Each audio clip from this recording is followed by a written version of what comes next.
what most people find, especially in our times here, is an extremely watered down version of what astrology has been all along.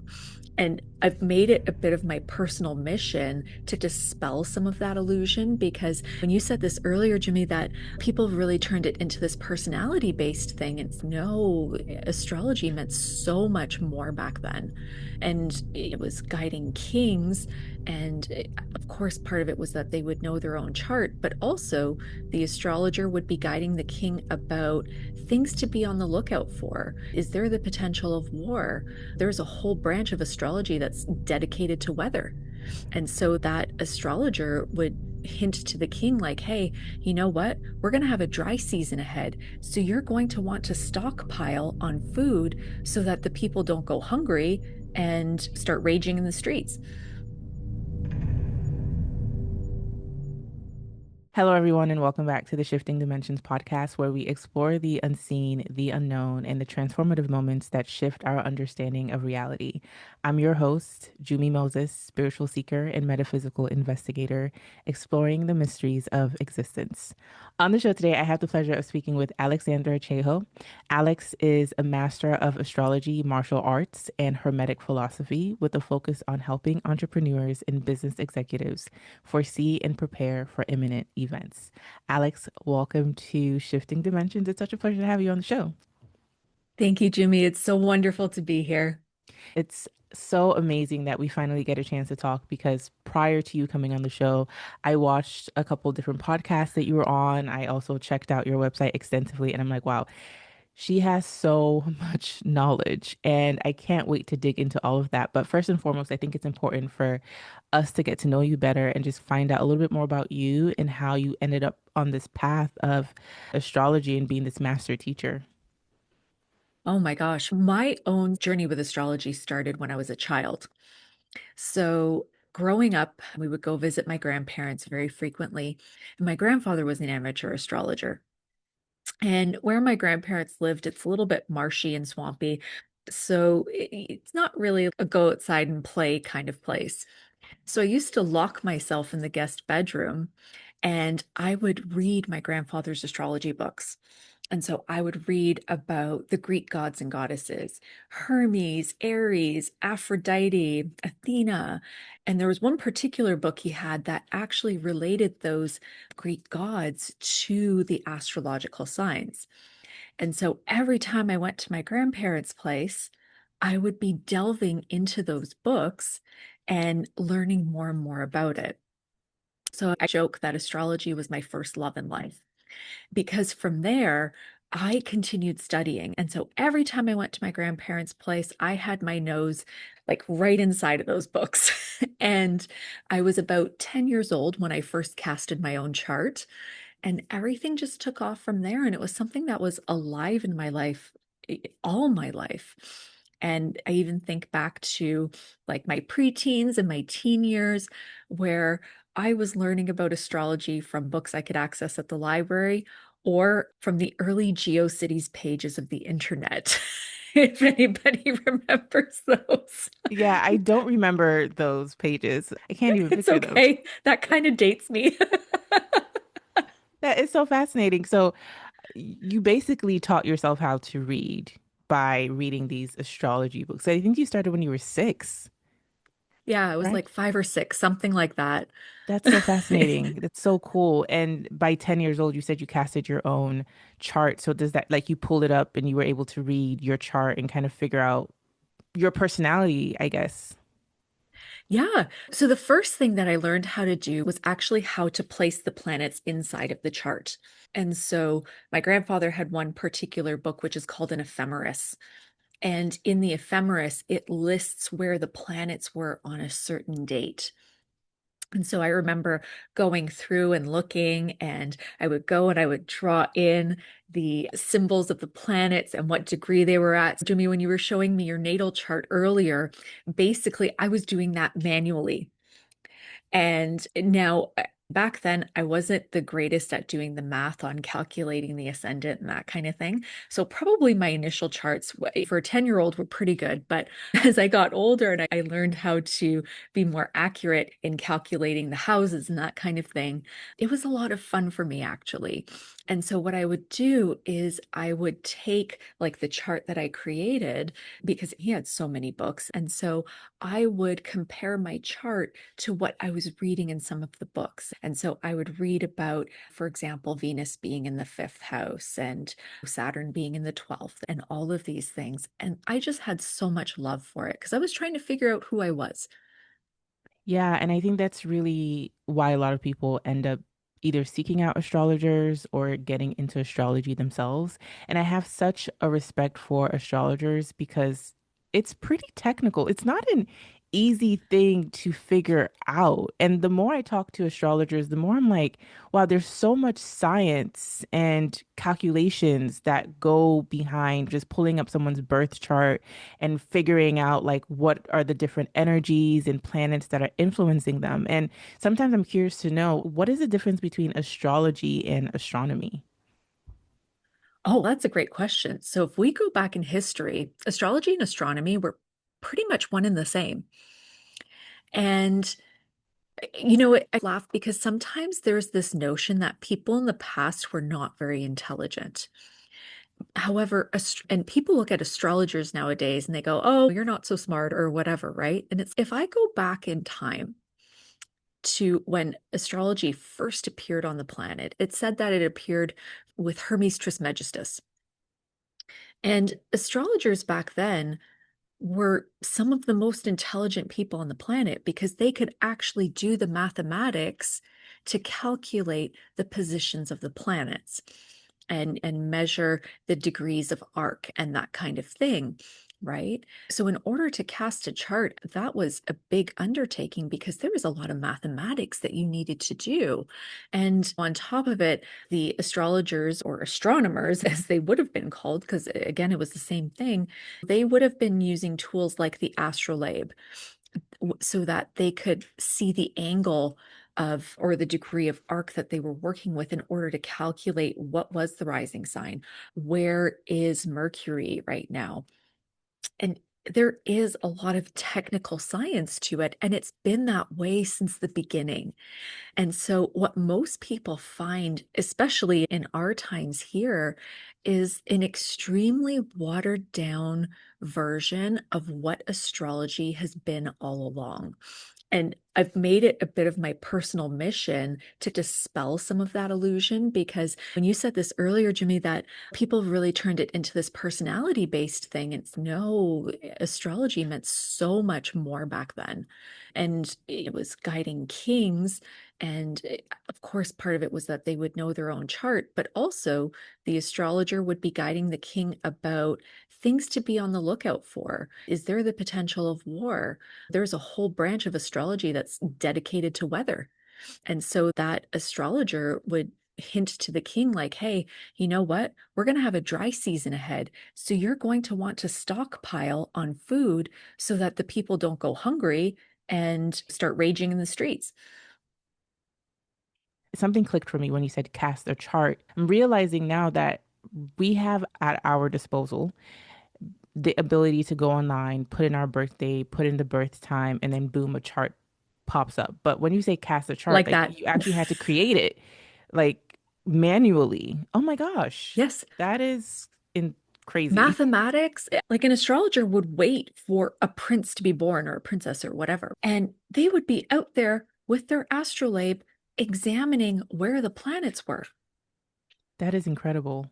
and doing the mathematics. You had to be somebody important to have your chart cast back then. Wow.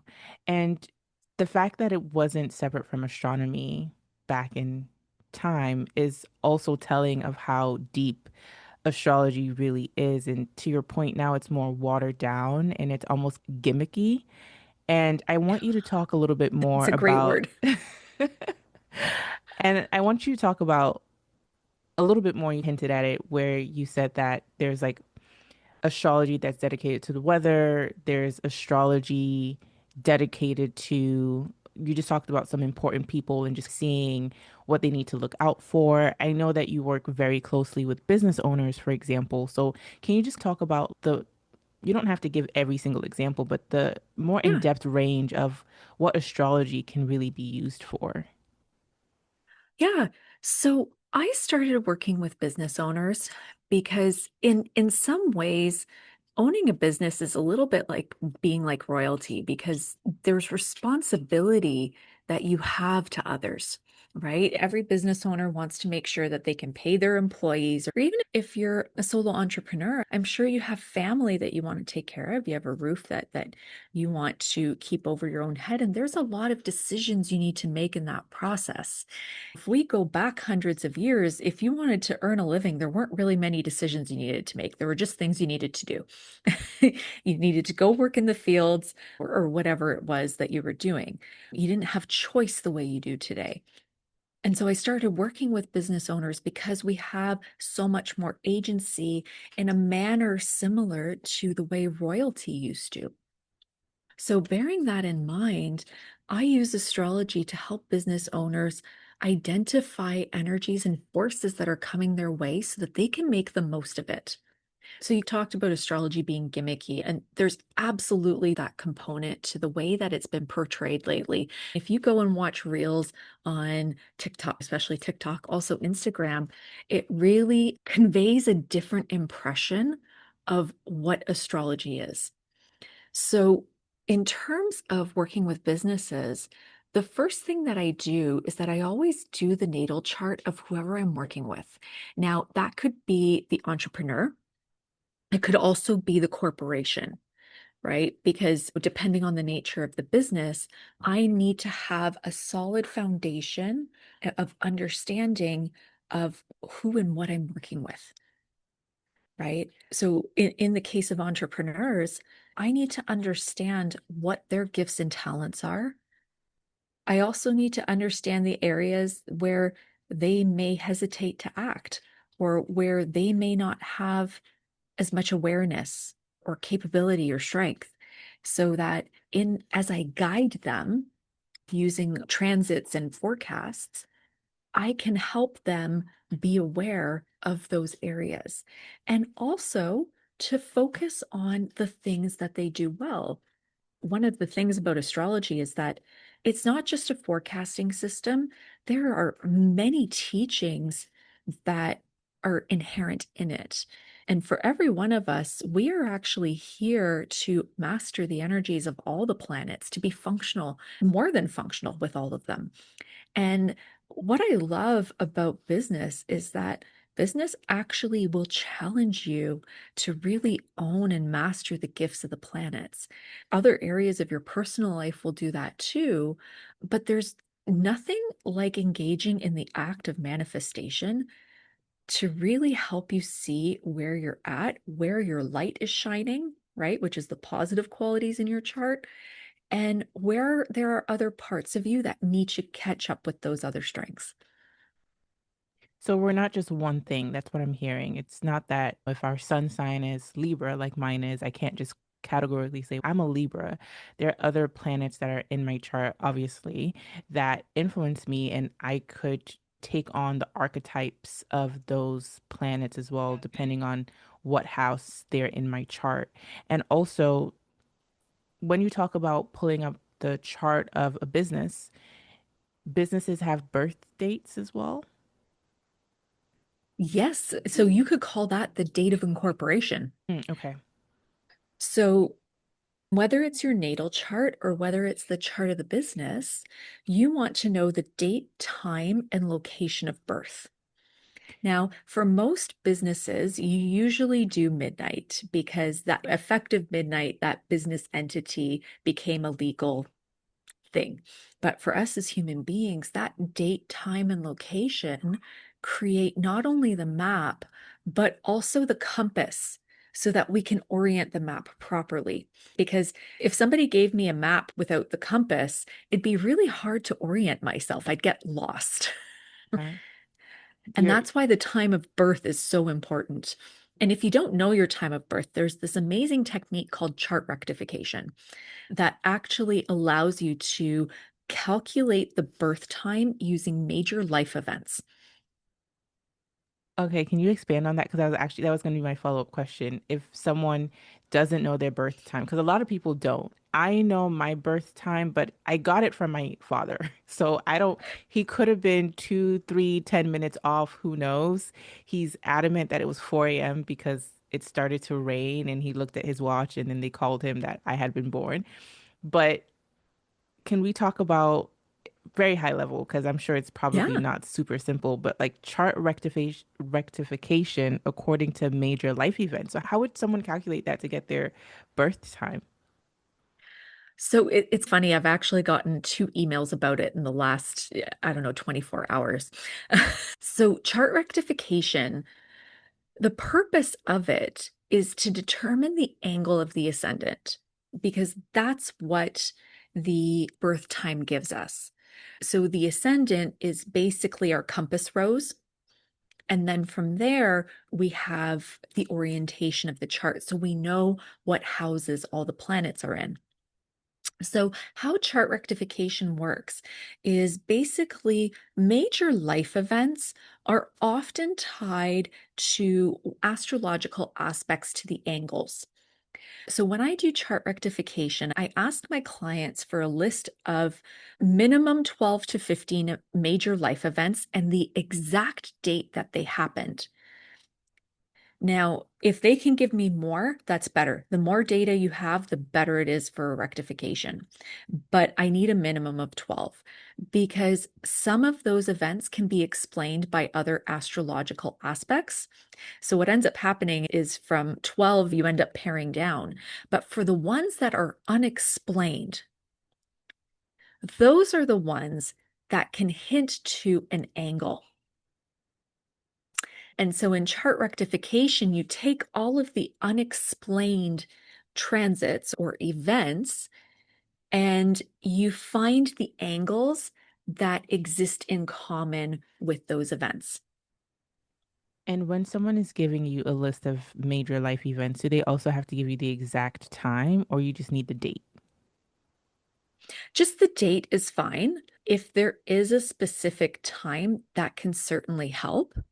But the data is generally fine because when it comes to the angles, usually you're looking at larger planets, like, for example, Saturn or Pluto or Jupiter, who are making aspects to that angle that kind of result in those big events. And big events, I should qualify that because that can be like marriages. Births, if you have children, it can be deaths of important figures in your life.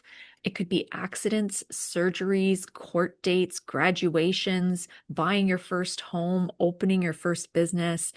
For the most part, anything that you consider to be major definitely qualifies. But I always tell people, like, choose the things that have like really impacted your life. That's good to know. I think you're the first one person or first astrologer that I've talked to that has talked about chart rectification. I know that other astrologers are like, there are ways to figure it out, but I never really understood what those ways are. So this is cool to know. You said that astrology is like a forecasting tool. So is it able to predict the future? Hmm. Is it infallible? Can you see something in someone's chart and then can they change it? I know there's a couple of questions I asked in there, so I can break it down for you if you need me Yeah. to. Oh man, these are some great questions here. Is astrology infallible? No. Free will is a huge part of it. So when it comes to forecasting, I like to work with it as a magician, meaning this is a force. And it is a force that I can harness to help me out. So, how I liken astrological forecasting is there's an analogy I use. So, you are a sailboat that has a mission to cross the ocean. So, you could think of your destination as your goal. And astrological forecasting tells us about the conditions of the wind. So, as an example, you can have what are called soft or positive aspects right? And those are like a clear, consistent wind that's blowing you in the right direction. You can also have what are called hard or challenging aspects. And hard or challenging aspects, I liken to a wind that's either choppy or not entirely blowing in the right direction. But if you manage your sail, you can catch the wind. So they're still helpful. And this is where I actually differ from many other astrologers. I've worked with a number of people in the past, and one of them was a third generation astrologer. And so he was talking about this concept of any aspect is better than none, because no aspect means no wind. And if there's no wind, some astrologers will tell you it's not possible, don't do it. I, as a magician, am going to tell you something different. Get out your oars and start rowing. Astrology is not infallible, but it's a force you can work with in the same way you can work with the wind and cross the ocean. I love that you said that. And basically, what you're saying is that it can be a predictive tool, but we have the free will to sail that ship in whatever direction we think it's best. But it can give us the understanding and knowledge to know the energy that we're currently working with. Is that what you were trying to? Totally, Okay. totally. It's interesting, Jimmy, because sometimes I have clients who have a year full of these beautiful, soft aspects, that clear, consistent wind blowing them in the right direction. And yet they plant their feet on the ground, they Mhm. drop anchor. And it's, but you could go so far. So those soft aspects aren't always a guarantee of success either. And that's why I say that astrology is not infallible, I should say. And so what I try to encourage my clients to do is when they have soft aspects or even challenging ones, you know what? Yes, let the wind carry you, but also sink oars to water and start rowing. Work with it, right? Because then you're going to get that much farther. You don't need to exhaust yourself in the process, but if you work with it, then you get so much more out of the journey. And so it boils down to empowerment. It's not really, oh, this is what my chart is saying, so I'm stuck here, or this is what my chart is saying, so I'm going to go far. We still have to feel empowered to take action in the direction that we want to go. And you said something interesting. You called yourself a magician. What do you mean when you say Yes. that? Oh my gosh. So astrology and astronomy were one and the same, but astrologers were always magicians. Okay, and what differs but when you say magicians, right? Mhm. Why is astrology tied to magic and astronomy isn't? Like what makes the astrologer the magician? The original founder of astrology was Hermes Trismegistus. And if you go back into the oldest books of astrology, they all talk about Hermes and how he was the first one to bring it to the planet. And so his name is Hermes Trismegistus, and Trismegistus means thrice blessed or three times blessed. And he was blessed or thrice blessed because he brought in the rays of astrology or astronomy, alchemy, and theurgy, which is called ritual magic, onto the planet for us. So astrologers were often magicians because sometimes there is no wind. But if you cultivate a relationship with the planets and with the signs, you can call the wind in. This is probably going to blow your mind because it's blowing my mind. I literally had a conversation with someone. Her name is Lucy Baldwin. I had a conversation with her on Monday, so 2 days ago, because we're having this conversation on Wednesday. And she calls herself a magician and she talks about how to do planetary magic, right? Which is working with the planets to manifest, release, heal, etc. You name it. But she's not an astrologer, right? Which is fascinating because she's helping people to adopt the planets as archetypes to help move through certain aspects of their life or call in certain aspects of their life. So I see a mirror in kind of what you both are talking about. And I think what's blowing my mind is that this is a coincidence, right? How is it possible that I'm talking to both of you guys back to back?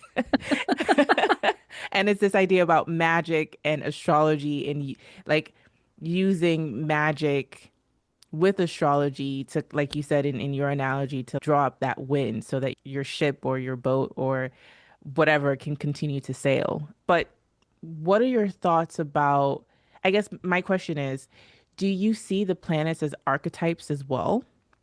And do you consider Absolutely. astrology kind of tapping into planetary magic? Oh, both resoundingly yes. Archetypes in astrology are incredibly powerful because your natal chart is a map of the archetypes inside of you. And then your rising sign or the orientation of the chart reveals how those archetypes or where those archetypes like to show up in your life, right? So, archetypal magic is incredibly powerful. And that's really what our life is. We engage in this journey of exploring the archetypes. And even from one more small, we start off as one archetype, usually our sun sign. But as we continue to grow and evolve, and we have mastery or a certain degree of mastery over that archetype, other ones will start to show up in our lives because none of us is singularly one. And so, this is why, as an example, just knowing your zodiac sign is not enough because there is no singular archetype that contain the totality of who you are, right? And the seven sacred planets, the sun, the moon, Mercury, Venus, Mars, Jupiter, and Saturn, they tell us about the archetypes that reside within us. And some, we generally have one predominant or major one, and then other ones will show up in our lives. Do you think it's possible for someone to tap into planetary magic without necessarily being an astrologer? Absolutely. Okay, Absolutely. You can build a relationship with the planets without knowing where they are in the sky. I mean, anybody can sit down and look at the moon and build a relationship to it. absolutely. You don't even have to be a magician to do that. Yeah, and a lot of people work with the moon, I've heard. And when you talk about rituals, because I guess that's what, in your opinion, is that what makes magic magic? Having a sort of ritual practice to call something in. Do you need to do a ritual to be a magician?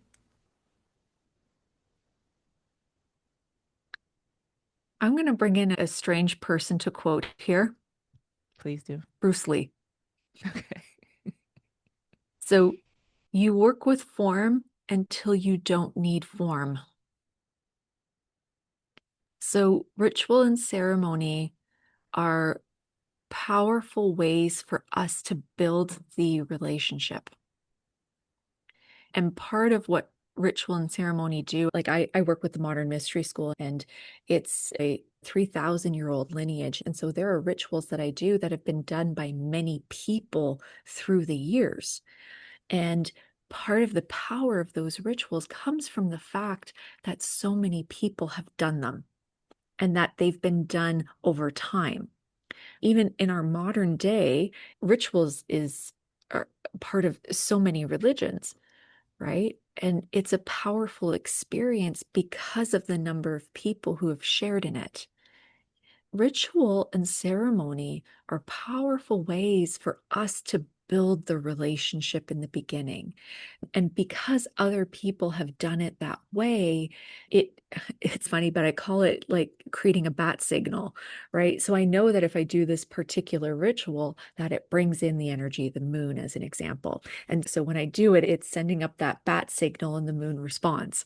So if someone wanted to work with the moon and build that relationship, what sort of ritual would they do? Could you give an example of that? And is that ritual they're doing to the moon like a worship to the moon? It could be.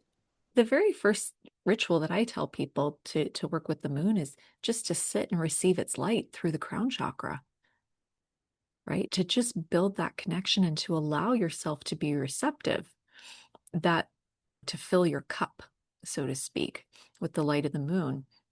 So it could be worship, but there are many forms of ritual. So, for example, prayer is one form of ritual, but then you have ceremony.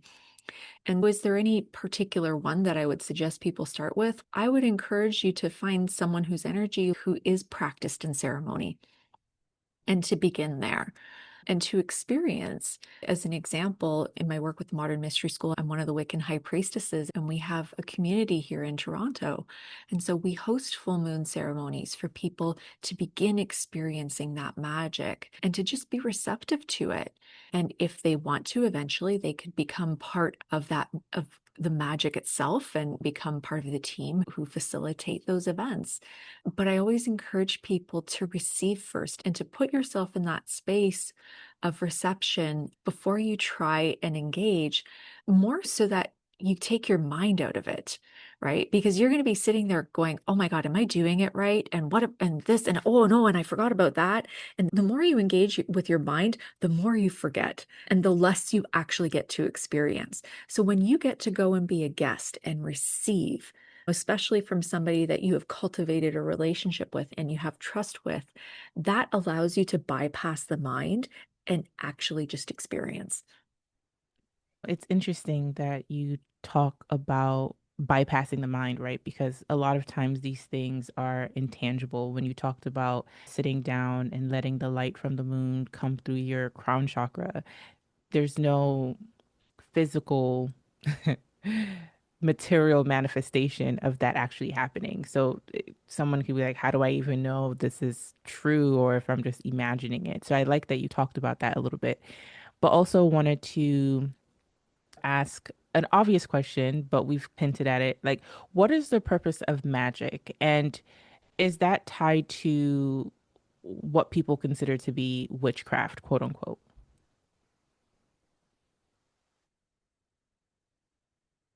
The purpose of magic is two things. So it's either to create something from nothing or to take something and turn it into something else. So basically, manifestation or transformation. And so when we engage in magic, those are the two things that we're really aiming for. And healing, as an example, would be an aspect of transformation. Okay. Got it. So is it usually focused on the person or can you do magic on someone else? You can, I don't recommend it. Okay, so I guess that ties into my other question is there an ethical way to go about these practices? And I guess you just hinted at that. Usually magic is supposed to be focused on the self and self-improvement, whether it's manifesting or transforming an aspect of our life, but it's not supposed to be directed at somebody else. Exactly. Right. When you make it about you, so you can do magic for abundance. You can do magic to bring love in your life. Don't say that it needs to be a specific person, right? You can do magic to heal yourself. You could even do magic to heal your relationships, right? And so when you keep it general in that way and you make it about you. So the one thing that I try to really convey to people when it comes to magic is that your reality, it's all based on your inner world. So when you do magic, you are calling in forces to help you harmonize your inner world so that you have a better tangible result on the outside. That makes sense. And what are the repercussions or things that people should keep in mind when they're doing magic on someone else? Because there's been this like whole phenomenon that's been coming up, Oh, especially on just don't TikTok. do it. Yeah, people do a lot of love spells on people or they try to do hexes on people. And I know that there's this like principle, I think, within the Wiccan religion. Is it considered a religion? within the Wiccan religion or Tradition, practice, okay, tradition, that if you like put it out there, it comes back to you threefold. 100%. Okay, that's By the Wiccan law, ye must in perfect love and perfect trust. 8 words the Wiccan read fulfill. And ye harm none, do what ye will. mm, What ye send forth comes back to thee. So ever mind the law of three. like, These are important things to remember. It's funny because, like, you're talking about people wanting to do hexes and curses and love spells on particular people. And I hate to say it this way. No, I don't. It's petty. But if I go back to Hermes, who first brought these things to the planet, he believed in the nobility and divinity of the human spirit. And it's such a far cry from what magic could do. And so when it comes to doing magic, I always tell people you save it for the things where your desire for positivity is so clear that there is no negative emotion. Right now, there's such a thing as doing like releasing magic, right? And so let's say you have a lot of fear around something. You could do some releasing magic to help you release fear. That there's a specific magic for that. But when you work with ritual, you want to engage it from a place of, I want to create goodness and beauty in my life, that my life will be more noble, will be more divine, because that's what magic was always meant to do for us. It was meant to help us externalize the beauty of spirit into our physical lives. and it's so interesting because magic has gotten such a bad rep. We see it a lot in pop culture. I think it's changing a little bit right now in pop culture, but a lot of movies that depict magic kind of show someone doing harm to other people a lot of times. And I know, for example, me being African Nigerian, a lot of the movies that are depicted where someone is doing magic, it's most of the time it's to put a curse on someone. So I Yeah, think it's important to have these conversations because at the root of it, I always say that everything is a tool and you can use it for positive or you can use it for negative. And right now we're talking about the importance of using it for positive because magic is, if anything, supposed to help us move through life more smoothly. And I always say this, my intuition is like, we all do magic every day. We just have different names for it. I think prayer is a form of ritual and magic. I think meditation. I think even the words that we say to ourselves, affirmations, I think though spells. exactly. We cast spells with our words all the time and especially to ourselves and that's why people I know there's a lot of bad rep about people being like, "Oh, it's spiritual bypassing if you're like I'm happy and you're not happy." But I think to some extent I do think it's important to almost say those words to yourself even when you don't feel it, because at some point that energy starts to shift within your body. And that's what you genuinely start to believe. So I always say that we're all magicians, but we just don't even realize that we're casting Totally, spells. totally. Yeah. And I really love how you have touched on the multiplicity of what can be considered magic, because we're all magical. It's just some people's wizard hats are invisible. Exactly. Do you ever have clients that come to you that have a certain religious belief that are Christians, for example, and they start working with you and maybe they just think they're getting, well, let me try to reframe the question. Do you ever get pushback about what you do as an astrologer and people accusing you of doing something quote unquote evil? And what is your response to that? You know what? It's been a long time since I've had that. Mm. However, I used to have a fear of that when I first started doing astrology and all the spiritual healing that I do and that kind of thing. Because there have been a few times, actually, I remember one time I was in a bookstore and it was a priest who said, You should, because I was looking at a book about King Solomon. And when he's, Oh, you're interested in King Solomon. And I didn't realize he was going to try to convert me. And I said, yeah, I study with a lineage that comes from King Solomon. And then he like basically wanted to hellfire and brimstone me on the spot.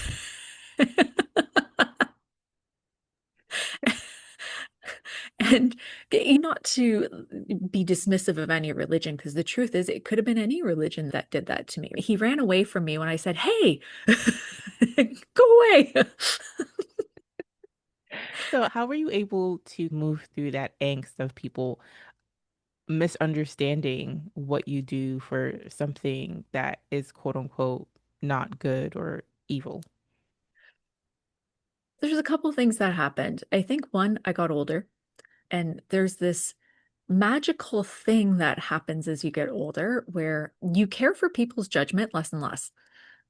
It's very normal when we're younger to try to people please and try to be accepted and that kind of thing. And I came into acceptance of the fact that there's going to be people who don't agree with what I do. And the other thing that I learned is that it's impossible to go through this world without someone judging you. Damned if you do, damned if you don't. So, you might as well do what you want to do.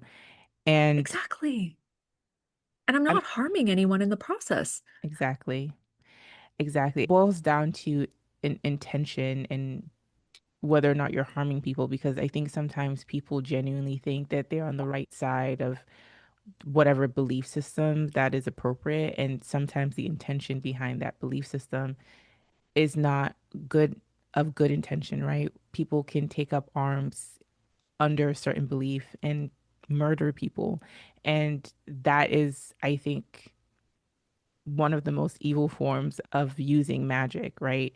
Whether or not they realize that or not. But I'm also curious to know, do you believe in God? Do you believe that there's one God? And does the idea of God trickle down into your magic rituals? There's God. Yes. There is the God.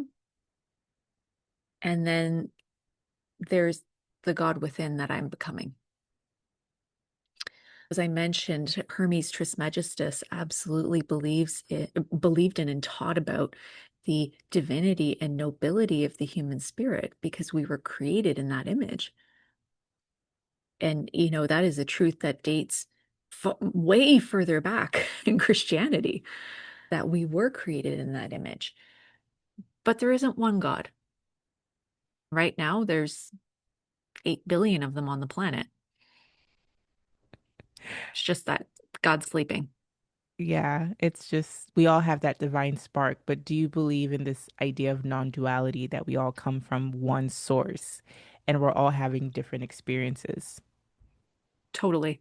Totally. We did come from a singularity and we are experiencing individuality while we're here. The thing is, we also got this darn amnesia when we came. And in our forgetfulness of who we are, we do some pretty awful things to ourselves and to each other. And for those of us who are lucky, we start to overcome that amnesia.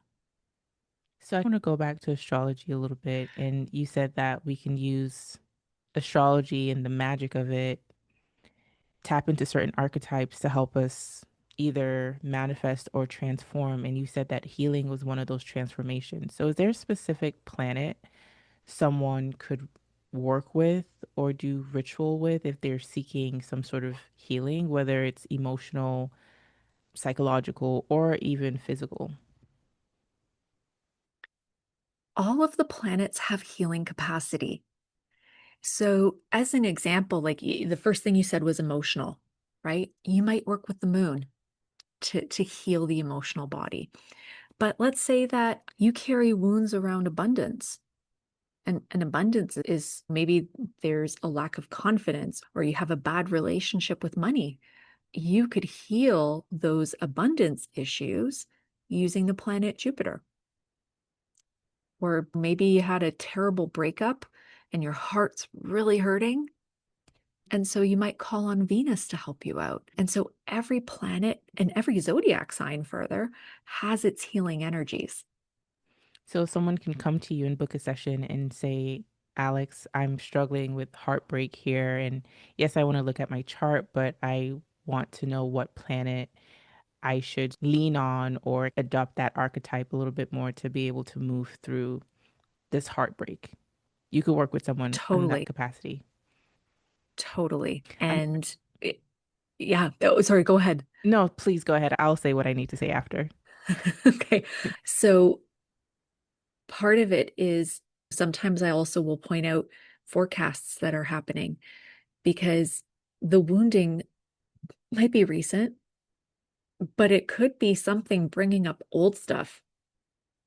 And so a lot of times there might be planets that I suggest connecting with the archetypes with, or I may suggest certain healing work and that kind of thing, or crystals or oils that can support you in that process so that you can engage that healing and come into a greater place of harmony.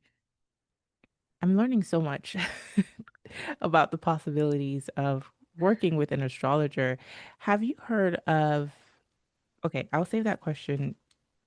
I have one more question before asking that question, and it has to do with galactic astrology.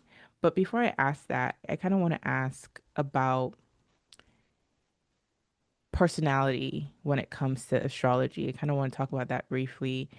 I see online people are like, forget about your sun sign. If you want to know more about yourself, focus on your rising sign. Or somebody will say, forget about your rising sign. If you want to focus more, learn more about yourself, it's about your moon sign. Is there a specific sign? I know that all the different planets and signs influence our chart. So we have different aspects of the different planets. But is there like a specific sign that is, okay, this holds most of who we are? What you're saying to me, I'm going to translate that here. If you want to know yourself, look at your left hand. No, if you want to know yourself, look at your right hand. Oh, no, wait, you know what? If you want to know yourself, look at your knee. That's what I'm hearing when you say that to me. And that's the gimmicky aspect that we talked about at the beginning. Yeah. So part of it is people trying to position themselves as authorities, and I totally get that.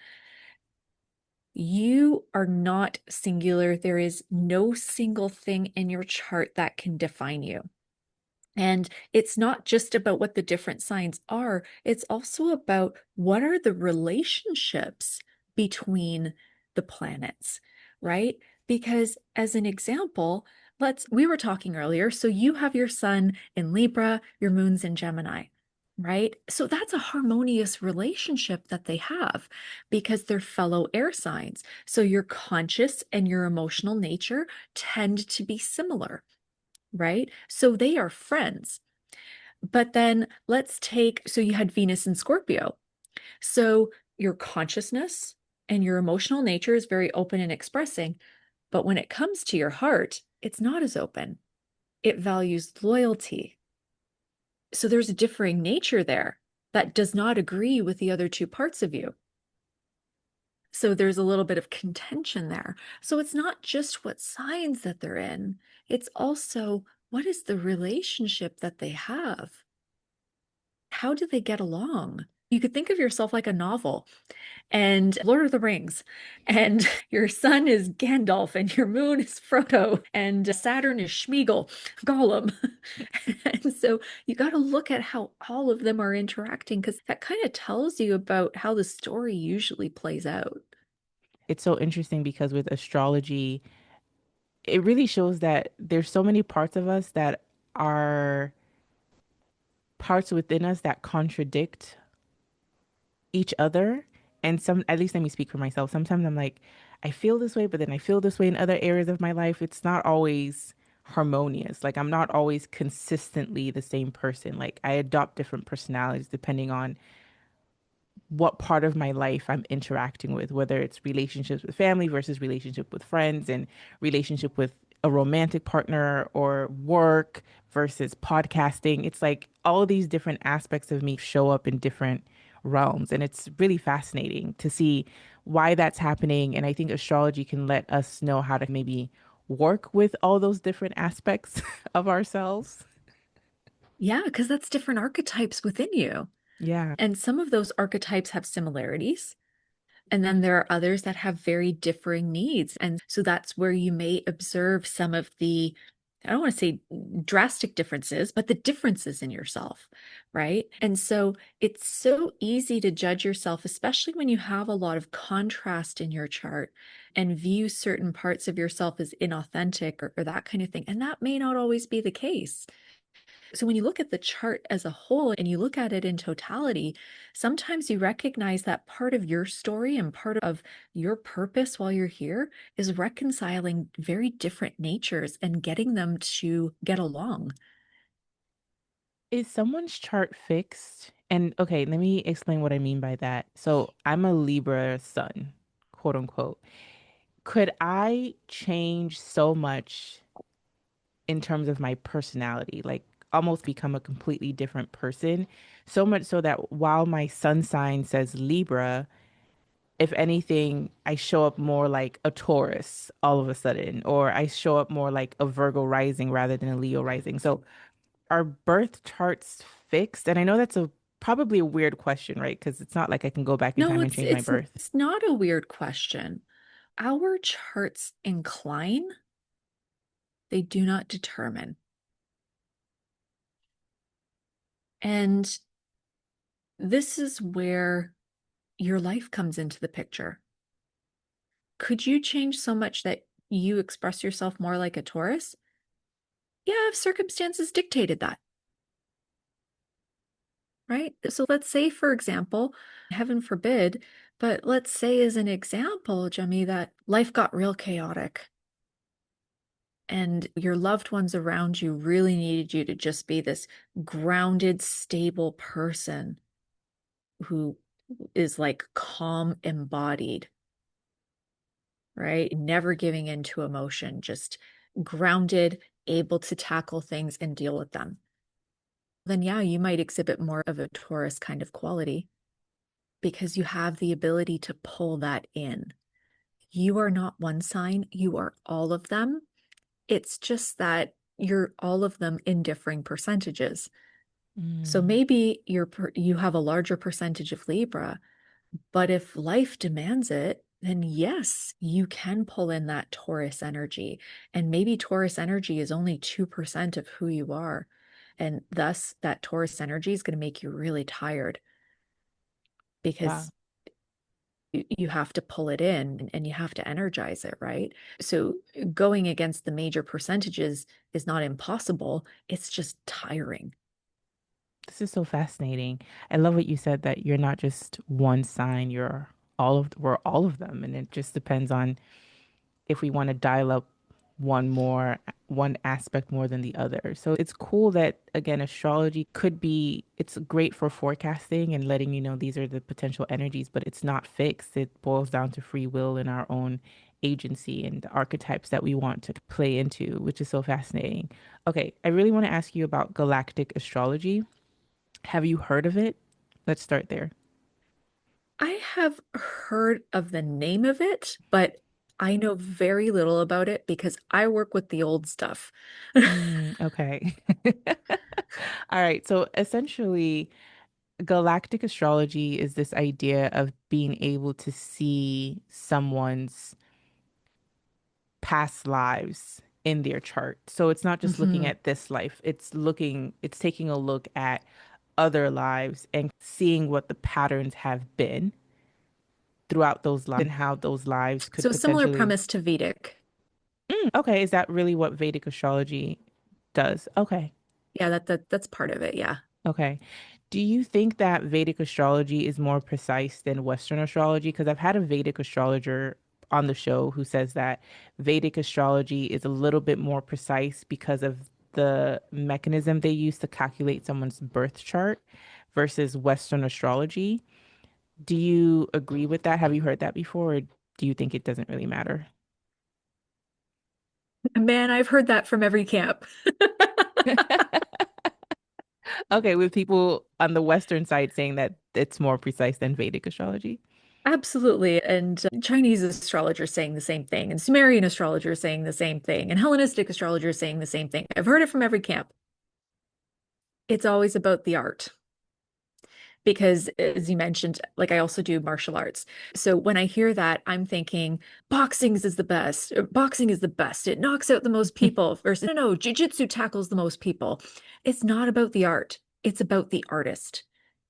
Mm. What makes astrology great is the astrologer who does it. And how do we find the best astrologers? Are there any sort of key things we should look out for when we're trying to work with an astrologer? It's hard to answer. No, it's easy to answer. It's hard to find. The reason that it's hard to find is because as an astrologer, you are guiding people about themselves. And the thing that really has to be not there is judgment. And in guiding other people, you also have to have cleared a lot of your own stuff so that you're not projecting your issues onto other people. So, being knowledgeable, of course, I always recommend people who've been doing it for a long time, who have read and studied a lot of, especially the ancient stuff that really embodies the nobility of the human spirit, which is what the original teachings of astrology were, so that you're not working with somebody who's perpetuating personality stereotypes, who's encouraging you to grow, to express your spirit, to have joy and abundance in life, right? But the big key is finding someone who has done the inner work first. And I think that you really have to spend time listening to this person and viewing their work before you work with them. Because I've had people come to me after seeing all kinds of other astrologers telling me some pretty whacked out things. And it's not to do with the form, it's to do with the fact that that person hasn't done the healing work, maybe perpetuating their own issues. The energy, their personal energy is leaking onto the energy and what they're picking up from the chart. Got it. Yeah, That's good to keep in mind. Final question, and it has to do with tarot. I know that I think you yeah. do a mix of astrology and tarot sometimes. And how does tarot help with your astrological readings? So I generally don't do them both together. Okay. So tarot I love as a situational tool. So astrology really gives you an idea of the settings of what's coming your way. And then tarot is an amazing situational tool. And so I love using it as a way of calling in higher guidance for the situations where you're really stuck. And tarot is one of those things where it's so easy to disempower. I laugh when I do tarot readings, my clients will ask me, when should I see you again? Because like they have this inkling from working with other people that they're supposed to come and get a reading every month or every week. Somebody told me, oh, I'll see you next week. I was like, what for?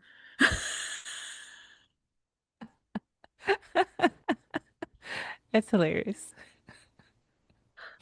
It's, it, I tell people, "Oh, you come and see me again when you have something that you really just need insight into, whether it's yourself or whether it's a life circumstance where you feel like you need a bit of wisdom from heaven."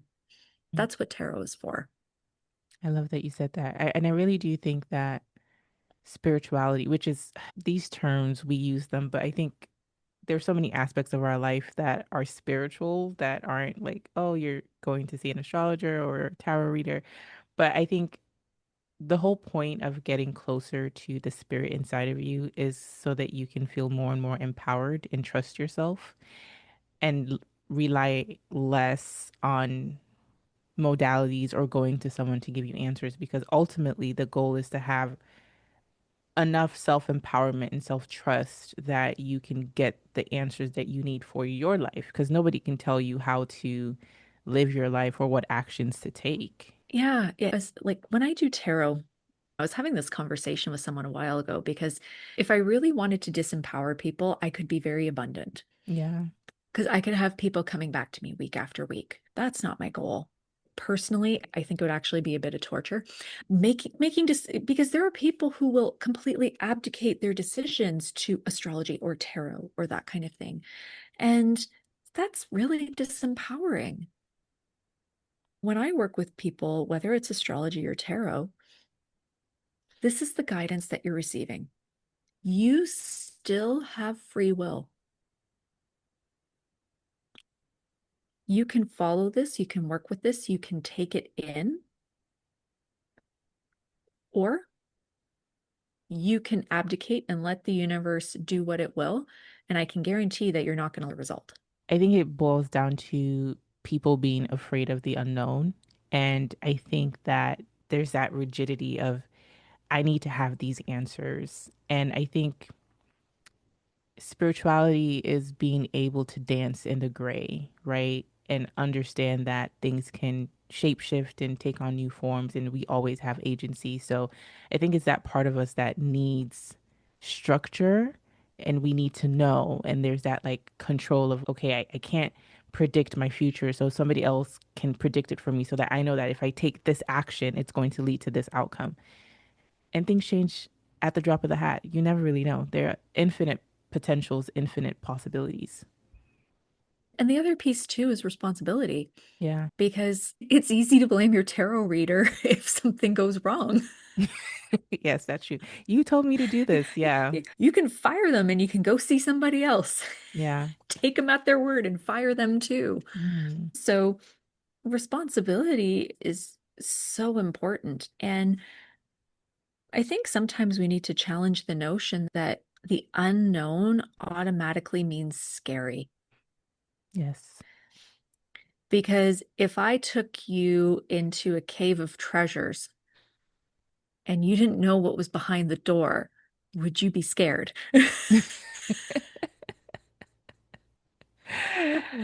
I wouldn't, but a lot of people would. Yeah. You'd be Yeah. you'd be chomping at the bit to experience the wonder. Yeah. Absolutely.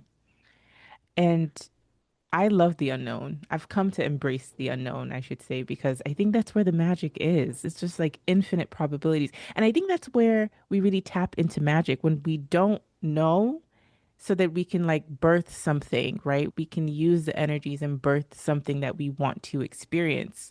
So I think the unknown is Totally. very magical. Totally. It can be a really beautiful thing. You never know what's waiting for you around the corner. And I can guarantee you that most of the time it is not some big scary monster. I agree. I agree. This has been such a great conversation, Alex. I have to ask you, have you shifted in perspective on anything recently since the show is called Shifting Dimensions? I feel like this is a fun question to end off with.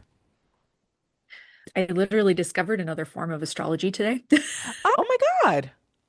What is it called? You just brought it up, Oh, galactic oh. astrology. That's hilarious. Oh, Yeah, there's always people rebranding things. yeah. And every once in a while someone will be like, "Oh, did you hear about this?" And did you no, and it's the same stuff, just a new brand. Yeah, exactly. And I think with galactic astrology, I forgot to mention I think they're mixing the Akashic records, like pulling from the Akashic records and also combining it with Yeah. astrology. But yeah, very fascinating. I'm glad that I was able to add to a shift for you. Where can people find you if they want to learn more about you or work with you on a individual level or just on a professional business level? Oh my gosh, I would be honored to work with anyone. And so they can find me at astrologerroyale.com. And while they're there, I actually have a free ebook. It's called Star Powered Resilience. And it is a zodiac inspired guide to understanding your professional talents, areas of wisdom, and also how to mitigate stress. And my pro tip is if you also happen to know your Mercury and Mars signs, you can have more nuanced information to support yourself. You can also find me on Instagram as at astrologer royale, dot royale, I should say. And yeah, there's a lot that's there available for you if you want to know more about astrology or if you already love it. Amazing. I'm going to leave those links in the show notes. Thank you, Alex, for stopping by Shifting Dimensions. This was a great conversation. I had so much fun with you, Jimmy. Thank you so much.